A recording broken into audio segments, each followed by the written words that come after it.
Wiley ప్రాంతంలో భారీ oil శుద్ధి కేంద్రం ఏర్పాటు చేయనుంది. ఈ విషయాన్ని అమెరికా అధ్యక్షుడు ట్రంప్ ప్రకటించారు.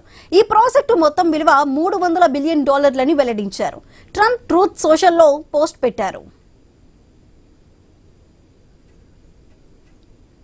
50 ఏళ్ల తరువాత అమెరికాలో కొత్త ఆయిల్ శుద్ధి కేంద్రాన్ని నిర్మిస్తున్నట్లు ట్రంప్ తెలిపారు.